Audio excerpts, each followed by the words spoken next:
Inquiry learning and teaching are not the same.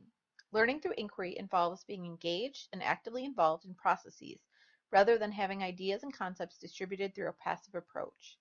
Inquiry teaching is not as easily defined and often left to individual interpretation. It does, however, differ from inquiry learning in that it is a characteristic teaching method and comprises a certain type of activity that can vary along a continuum dependent upon the level of teacher and student direction.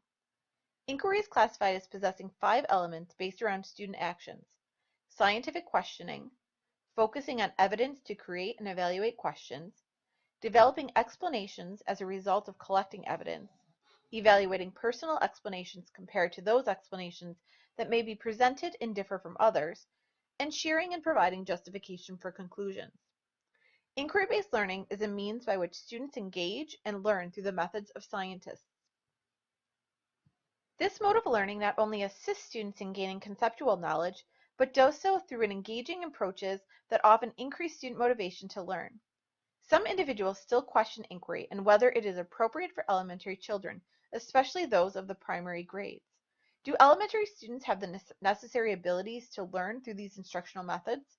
Past research has demonstrated that young children, even kindergarteners, are able to understand complex ideas, use data to support their claims, and maintain interest in long-term inquiries. A student's ability to learn through inquiry and enjoy doing so appears to be a result of the teacher's knowledge of and experience with inquiry methodology and content knowledge. Students who participate in inquiry have also been shown to possess higher level thinking skills. Students possess 2 forms of interest: personal and situational. Not everyone has a personal interest in all portions of curriculum, but students often have situational or short-term interests sparked by specific unit topics, experiments, activities, or demonstrations. Interest levels are not constant, but often vary depending on a particular student's involvement and happenings at a given moment. Research has shown situational interest levels to be higher during experiments or exploration activities and lower during note-taking or report writing phases of a lesson. It is the situational interest where teachers can focus their instruction. One way to accomplish this task is to incorporate real-world experiences into lessons and assignments.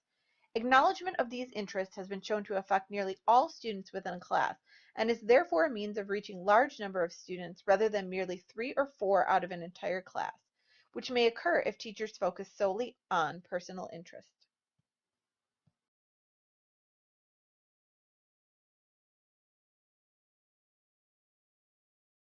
Created using Powtoon.